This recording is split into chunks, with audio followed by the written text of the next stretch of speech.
Welcome back to Filling in the History once again, and I am once again the amateur historian. I will always be the amateur historian, I fear. But yes, today we are going to be going into several sections of the Doctrine and Covenants and a couple of letters. So we're going to be spanning the time of sections 85 to 87 in the Doctrine and Covenants. Our next episode is going to be section 88, which is one of the longest sections that we have in our modern scripture by verse count. Anyway, it's very, very long, so that's going to be on its own. And today we're going to be diving into some very interesting stuff. A letter to Emma Smith, a letter to WW Phelps, which actually turns into later on section 85. We're going to be talking about a prophecy about the American Civil War that was very widely known and very widely talked about, as well as some very interesting interpretations of Scripture. So a lot of good stuff going on today. Hopefully we can get through all of this. There's a lot of little details, and I'm going to try to make this interesting, so bear with me here. So the first thing that we get, and this is one of my all-time favorite stories. I really enjoyed this when I read this for the first time years ago, when I read the Joseph Smith papers. This is a letter to Emma Smith in the handwriting of Joseph. Again, this is entirely just him writing a letter. This is written from Hotel Stationery in New York City. And what's really fun about this is I was actually in New York City just last week and went down to Pearl and Water Streets and actually saw some of this stuff. So, what are the odds? But, as part of what I do for a living, I was in New York, and we went down south. My family, we kind of started there, and so it was fun to see it again. But it was really interesting to see, definitely what we now call the financial district in Lower Manhattan is very much different than what it was at this time. So the source note for this particular document is very interesting. It says this: the document includes 2 autographed signatures. It was apparently received and kept by Emma Smith. The presence of the Willard Richards docket, which is written here, suggests that the letter was kept for a time in Joseph Smith's office in Nauvoo, Illinois. The document was apparently returned to Emma Smith because it came into the possession of the reorganized Church of Jesus Christ of Latter-day Saints, now the Community of Christ. A late 19th century printing of the letter in the periodical of the reorganized Church of Jesus Christ of Latter-day Saints and late 20th century archival correspondence indicate continuous institutional custody. In 2024, along with a lot of other stuff, the Church of Jesus Christ of Latter-day Saints acquired the letter from the Community of Christ, and it is now held in the Church History Library in Salt Lake City. So this was a cherished letter by Emma Smith and her descendants, who were mostly involved in the reorganization. And only until last year, just as of this recording, it is 2025. As of 1 year ago, I think barely a year ago, this actually fell into the hands of the church by purchasing of a ton of documents, as well as the purchasing of the Kirtland Temple itself. So from that, we get Joseph Smith revisions, we get Revelation book, we get Revelation book 1, I should say. We get a lot of documents, including this letter. So this was a major purchase for the church. And my most humblest, awesomest, whatever you want to call it, thanks to these people for preserving a marvelous piece of history so well. They were just absolutely fantastic with it. And I hope that the Church History Library continues the same thing. So really wonderful. Anyway, an historical introduction to this letter. It says this. This is the editors from the Joseph Smith papers. Says, Joseph Smith wrote a letter to his wife Emma on the 13th of October, 1832, from a hotel in New York City, New York. Joseph Smith's letter indicates that he and Newell K. Whitney had been staying at the hotel at least a couple of days.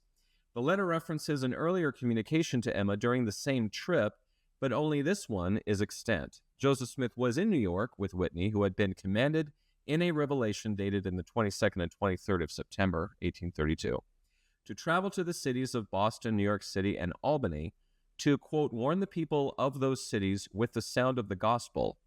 To fulfill the revelation, as Whitney later remembered, he and Joseph Smith left Kirtland probably sometime in early October and traveled to New York City, Providence, Rhode Island, Boston, and throughout New England. According to a later Joseph Smith history, the entire trip was a rapid journey. And isn't that the truth? So what really happened on this mission, or what was this trip all about? Well, further into the historical introduction we get, as this letter to Emma mentions, Joseph Smith preached in New York as well. Much of the time on the trip, however, was spent purchasing goods for Whitney's Kirtland store, which was designated as a storehouse for the church under the governance of the United Firm. Joseph Smith and Whitney may have also attempted to negotiate a loan for the firm, but if so, they were apparently unsuccessful. While in New York City, Whitney and Joseph Smith stayed in Lower Manhattan at the Pearl Street House and Ohio Hotel, located at 88 Pearl Street. Pearl Street ran over a mile between the East River and Broadway, from the Battery to a point 1 block from the Five Points, if you've seen Gangs of New York. Anyway, where it arced into the west until it intersected Broadway. According to an 1834 guidebook, the street featured numerous spacious warehouses and was the principal seat of the dry goods and hardware business, which could not be farther from the truth today. So now today, this is the kind of building that you would see in the same place. That hotel is long gone, but it was a majorly big, huge hotel, one of the biggest apparently in the world. It was enormous. And of course, back then it was like, oh, it's dry goods and hardware. And yeah, none of that. It is all financial stuff, old banks converted into apartment complexes and all sorts of stuff. I've actually gone to an engagement party at the top of one of the Water Street apartment complexes down there. So yeah, pretty much different from what it used to be. But that's where we are, Pearl Streets and Water Streets. And wouldn't you know it, about, I don't know, I would say about 4 or 5 days ago, I was actually standing there. So that was kind of fun. Anyway, further into this Joseph Smith, the historical introduction here, it says, although Joseph Smith in his letter expressed wonder at New York City and its great inventions. Yeah, you haven't seen anything yet, Joseph. Anyway, he also reflected negatively on the inhabitants of the city, perhaps because the 22nd and 23rd September revelation intimated that they were in the throes of wickedness. The letter and its lengthy postscript give a glimpse into Joseph Smith and Whitney's activities in New York City, including Joseph Smith's discussions of religion with a young man he met in the city and Whitney's work in selecting goods for his store. Joseph Smith also wrote of his desire to be with his wife Emma and daughter Julia, and of his concern for Emma's condition. Joseph Smith had left his wife in an advanced state of pregnancy in Kirtland, since the couple had already lost 3 children shortly after birth. Joseph Smith likely felt anxiety for both his wife and baby. I would say, too, that a very popular thing that I haven't been able to corroborate myself, but I'm the amateur historian, is Trinity Church, the organ of which was damaged during the September 11th attacks. And that has been, it's still in the process of restoration, but apparently Joseph Smith actually preached at Trinity Church, which is a pretty major fixture down there, including there's John Mason is buried in the cemetery right next to it. It's a very important piece of history down there. And finally, what we get from the historical introduction, this letter is one of the few extant letters written entirely in Joseph Smith's own handwriting. Addressed to Emma Smith in Kirtland, the letter bears a New York postage mark dated 13 October on the wrapper. Emma apparently received the letter and kept it in her possession, though it may have been kept for a time in Joseph Smith's office in Nauvoo. It was evidently passed down to her family and later into the custody of the reorganized Church of Jesus Christ of Latter-day Saints, which is now called the Community of Christ. So a very different New York than we have today. So in 1830, New York City had 202,589 residents.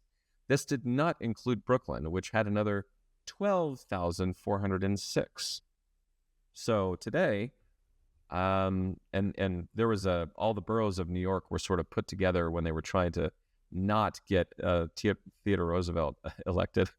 And that gerrymandering that they did was never undone. So the 5 boroughs are still part of New York City proper. But I think now the metropolitan area has 25 million people. I mean, so this is a very different city from back then. And finally, we get from the historical introduction, when did Joseph return? Well, Joseph Smith stated that he returned from his trip on the 6th of November, immediately after the birth of my son, Joseph Smith III. So to kind of tie a couple of things together, and I would say this in respect to the Community of Christ today, Joseph Smith III was born right after this letter was written. And so this letter was written, Joseph did his thing, came back home, basically saw his firstborn son immediately after he was born. So that is a bit of a timeline. And Joseph Smith III became a very major leader in the reorganization, and the first leader, I would say, of the reorganization. So it's kind of fun how this stuff ties together. So let's get into it a little bit.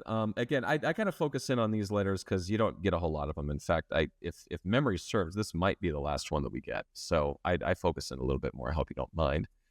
But from the content, we get this. He says in his letter, "I am determined to lift up my voice in this city and leave the event with God, who holdeth all things in his hands, and will not suffer an hair of our heads unnoticed to fall to the ground. There is but few cases of the cholera in this city now, and if you should see the people, you would not know that they, the people, ever heard of the cholera." Apparently, it just, I guess, wasn't that big of a deal. And we're going to get into a cholera epidemic in general later on in this episode. Apparently affected India in a major way, but was also sort of spreading around the world, and New York City was no exception. So footnote 7 to this portion says, on the 31st of July, 1832, Joseph Smith wrote to William W. Phelps that, quote, "the cholera is cutting down its hundreds in the city of New York per day." Phelps reported in the August 1832 issue of the Evening and Morning Star that, quote, "the whole number of cases in New York to July 31 is 3,031. Deaths, 1,520. A later history estimated that over 2,000 people had died from the cholera in New York City by the end of July. So this was a major epidemic, and a lot of people died from it. We get further into this letter. He says, "I hope you will excuse me for writing this letter so soon after writing, for I feel as if I wanted to say something to you to comfort you in your peculiar trial and present affliction. I hope God will give you strength that you may not faint. I pray God will soften the hearts of those around you to be kind to you and take the burden off your shoulders as much as possible and not afflict you. I feel for you, and I know your state, and that others do not, but you must comfort yourself knowing that God is your friend in heaven, and that you have one true and living friend on earth, your husband, Joseph Smith, Jr." That's how the letter ends. So footnote 8 to this, which I find very tender, says, while Joseph Smith traveled, Emma Smith stayed in Newell K. Whitney's white store, where she and Joseph Smith had moved the month before Joseph Smith penned this letter. Later in 1832, when Joseph Smith was in Missouri, Emma attempted to lodge with the Whitneys, but Sarah Smith, the aunt of Newell K. Whitney's wife, Elizabeth, refused to let Emma stay with the family, citing a lack of space. As a later Joseph Smith history explained, Sarah said Emma, quote, "should go away, for there was not room enough for both of them." By fall of 1832, Whitney had remodeled his white store and established a living space for Joseph Smith and his family that would not infringe on anyone else's space. Now, again, Joseph Smith, Emma's in a very advanced state of pregnancy here, and so the fact that another woman would kick her out because there's no space is a little harsh, I think, but I don't know the whole situation. But Emma was going through some serious stuff, and so for Joseph to leave at this point was rough. So that's the letter. That is a letter from New York City, the Ohio Hotel, New York City Hotel stationery that he wrote on. And it was kind of fun. Like I said, I was there just a couple of days ago. And I was thinking about you. So, and Joseph Smith's history at the same time.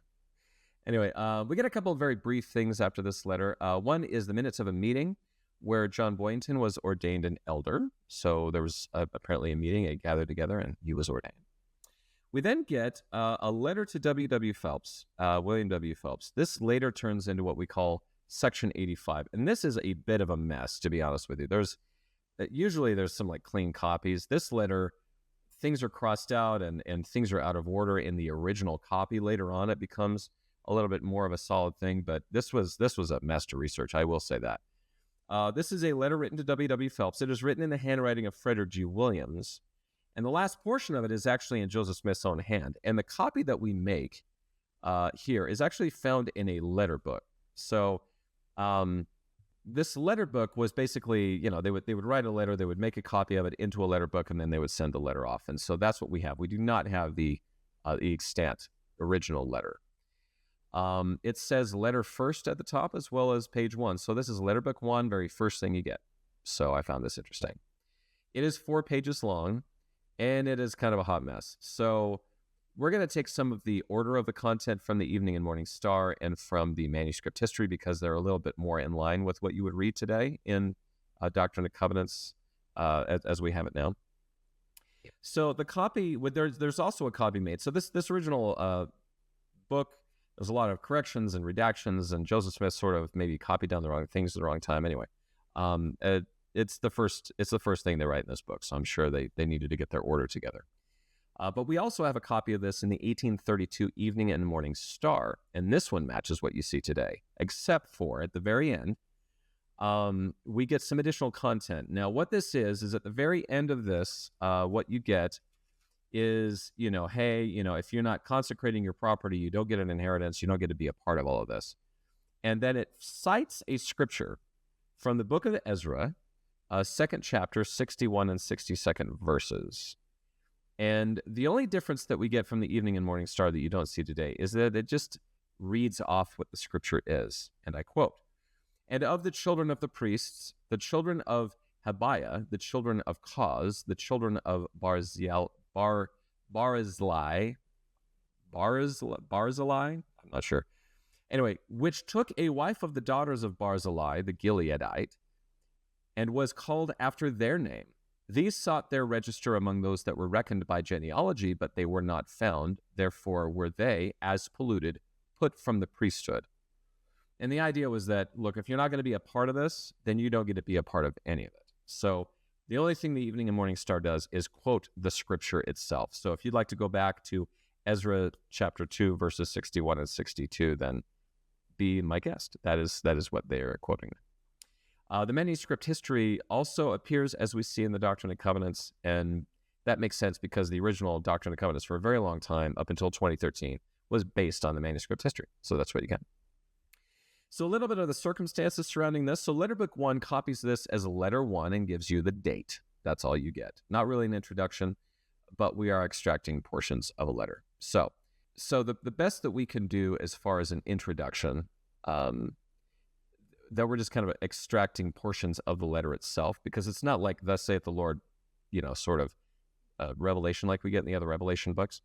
So we get a couple of things, and I'll pull these out. Joseph does write this: "Brother William, in the love of God, having the most implicit confidence in you as a man of God, having obtained this confidence by a vision of heaven, I will proceed to unfold to you some of the feelings of my heart and proceed to answer the question."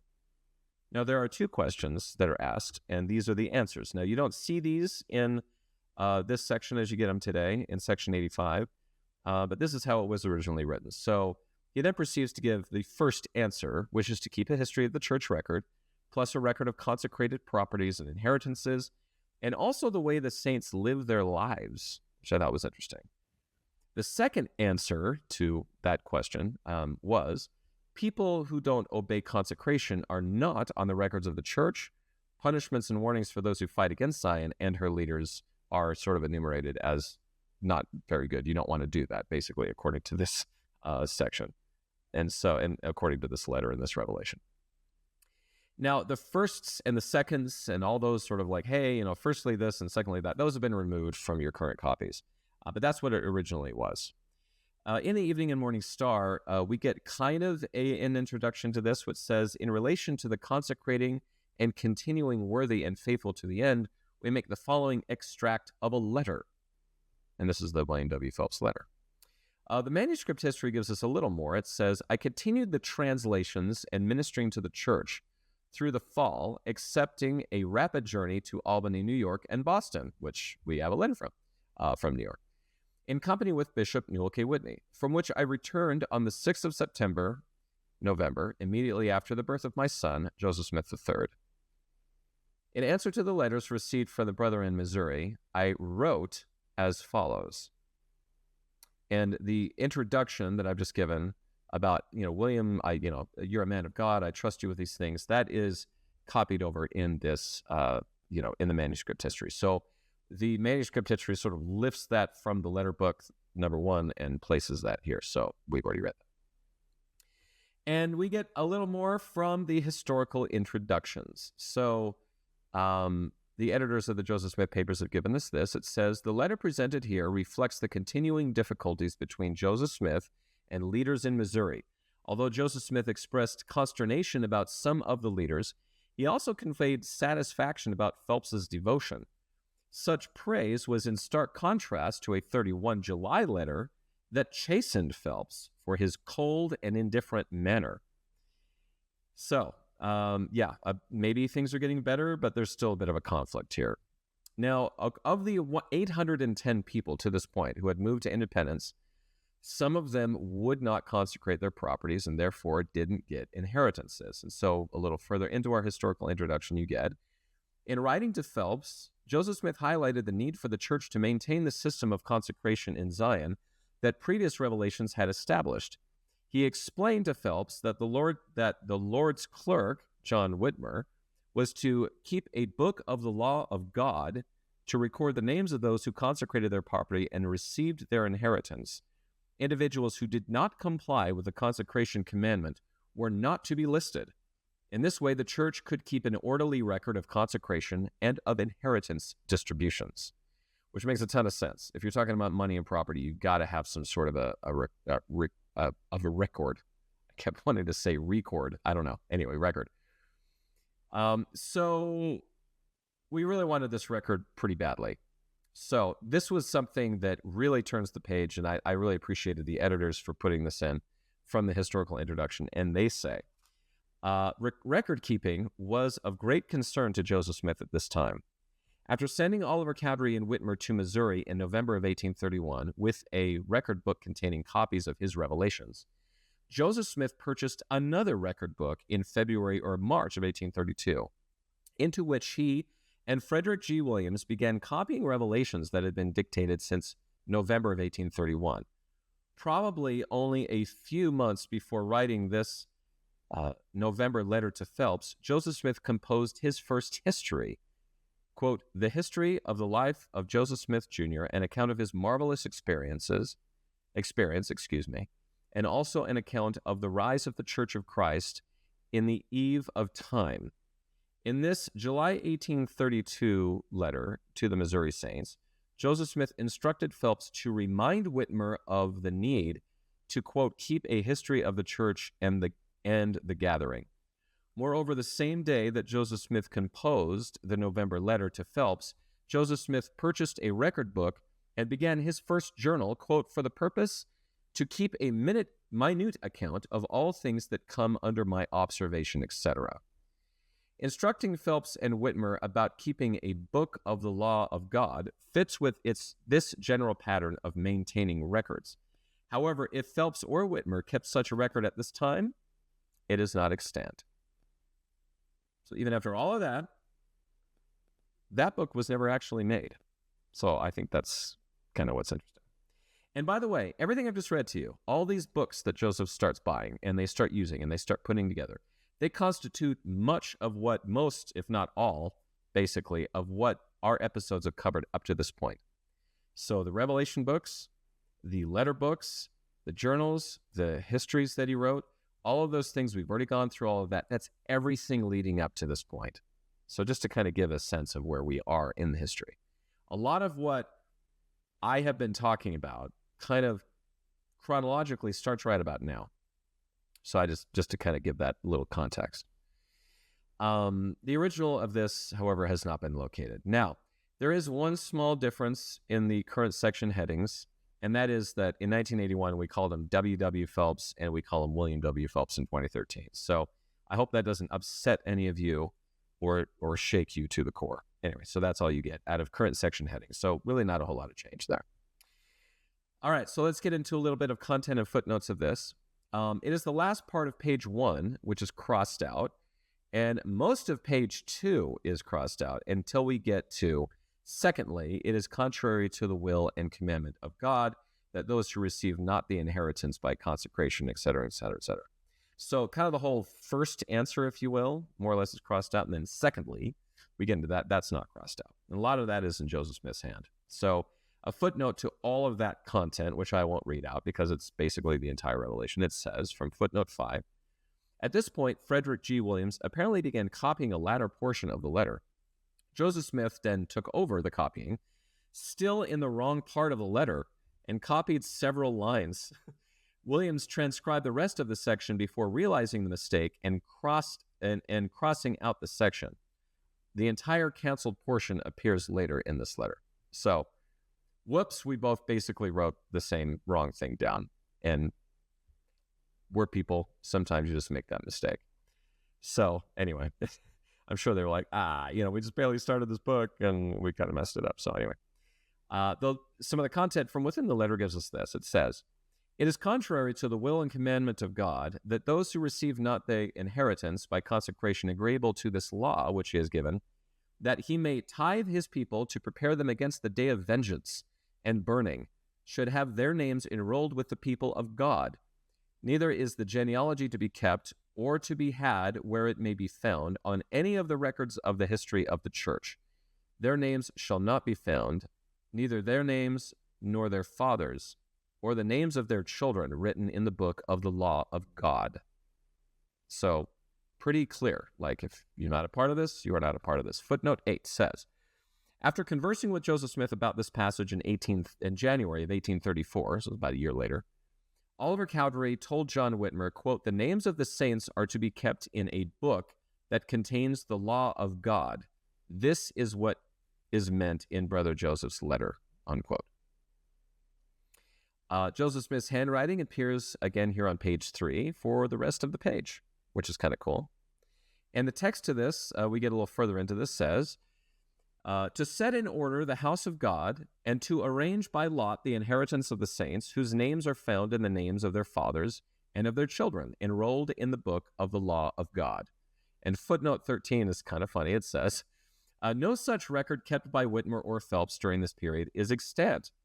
In the early 1840s, however, Joseph Smith directed the keeping of the book of the law of the Lord, which contained both his journal entries and tithing donations for the construction of the Nauvoo, Illinois temple. So that's the best that you get, is maybe it happened a little later on in what was called the book of the law of the Lord. And we will be using that, or have been using that, for Joseph Smith's journal entries that he's had and that he will give. We'll get to that in a later episodes for sure. We get some vivid words here. This is actually a very poetical language, in my opinion, but it says, that man who was called of God and appointed that putteth forth his hand to steady the ark of God shall fall by the shaft of death like as a tree that is smitten by the vivid shaft of lightning. It's a great language there. Footnote 14 to this says, writing about this passage in January of 1834 again, Oliver Cowdery explained, quote, Brother Joseph says that the item in his letter that says that the man that is called, etc., and puts forth his hand to steady the ark of God does not mean that anyone had at that time, but it was given for a caution to those in high standing to beware lest they should fall by the shaft of death, as the Lord had said. So he wasn't saying somebody did this, right? It's just basically a warning. So I found this little note interesting. Basically, how much did a newspaper subscription cost? We're talking about the Evening and Morning Star a lot, and how much did that cost in 1832? Well, the letter says, I would inform you that I have obtained 10 subscribers for the Star and received pay, their names, and place of residence, and then he lists off everybody who has subscribed, which is a whopping 10. Not exactly awesome. I mean, I have to say I have a few more than 10 subscribers, so thank you out there for my subscribers. I love you. And I also like the way that he wrote it here. It's kind of like subscribers. So if you are subscribers out there, I thank you as well. Anyway, footnote 20 to this says, the subscription rate for the Evening and Morning Star was $1 for a year in advance. Joseph Smith may have received these subscriptions on his trip to the eastern states in October and November of 1832. So how much does a magazine subscription cost you? How much does a newspaper? Well, I need $1 up front, and you're good to go. So what he did is said, these are all the ones that I sold. Here's their names. Here's their addresses. Let's make sure that we give them their periodicals. So that's how much it costs. Now, At the very end of this letter, we get a woman by the name of Vienna Jacques, I believe, or Jacques, but I think it's Jacques. We get this from the letter itself. Vienna Jacques has not received her papers. Please inform her sister Harriet that she is well, and give my respects to her. Tell her that Mr. Angel's brother came after her, and the child soon after she went from here. All he wanted was the child. So what is going on here? Well, Vienna Jacques has a very, very interesting story. So we're going to dig in a little bit into that. So this is footnote 22.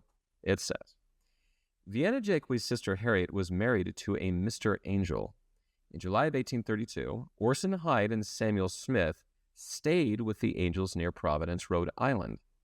Although Angel was at first friendly to the missionaries, his feelings changed when Harriet expressed her desire to take their 11-year-old child to Zion in Missouri. Hyde and Smith initially counseled Harriet to stay with her husband, even though it was clear he had abused her in the past. Quote, but when he turned against the work, we concluded that if the way opened, that it was best for her to go, unquote. This letter indicates that Harriet and her son did indeed go to Missouri. Whether Jacques traveled with them from New England to Ohio is unclear, but the information in this letter implies Jacques may have been in Ohio in fall of 1832. Jacques did not move to Missouri until 1833, so, about a year later. So this brings up a very interesting thing that I may say is still held today. Missionaries do not break up families. And what's tough about it is, at what point do you intervene just as a human being to another human being in terms of things like, even abuse. But in this case, when it started combining and it seems to me that they're kind of saying, okay, this might be your way out of an abusive situation. That's when they may have changed their minds. There's not much given there, but it is what it is. So I thought that was very interesting because these kinds of rules are still held by the missionary program of the church today, which does not just include 19-year-old, 20-year-old people.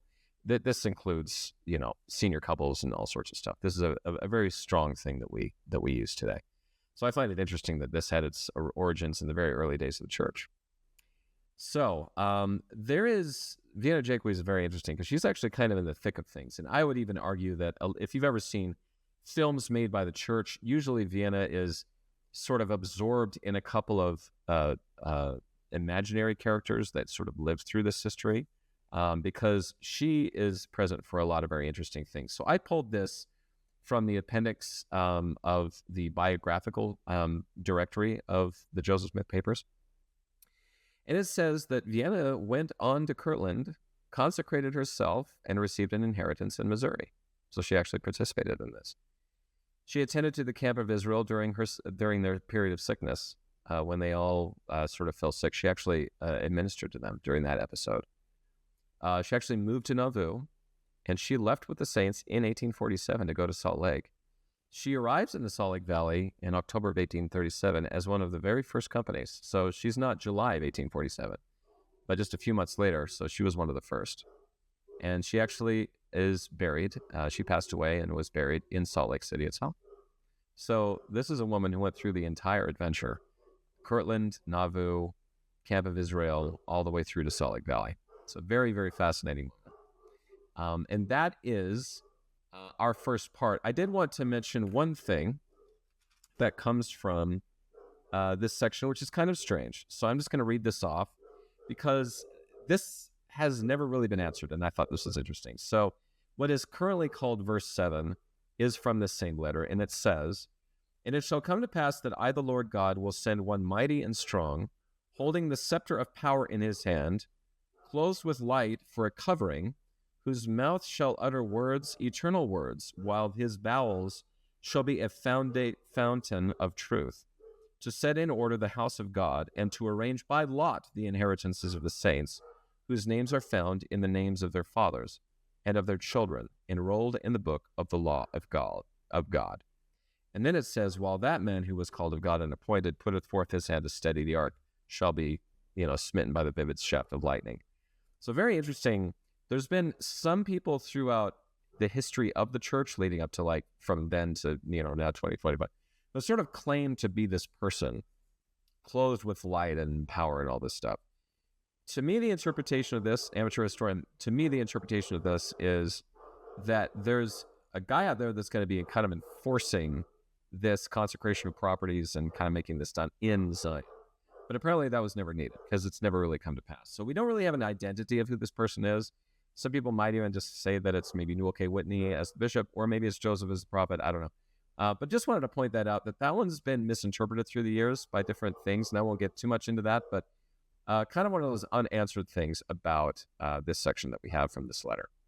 So that's all we have for part 1. Stick around for part 2. We're going to be talking about the next section, 86, as well as some other interesting letters and notes that we have. So yeah, stay with us.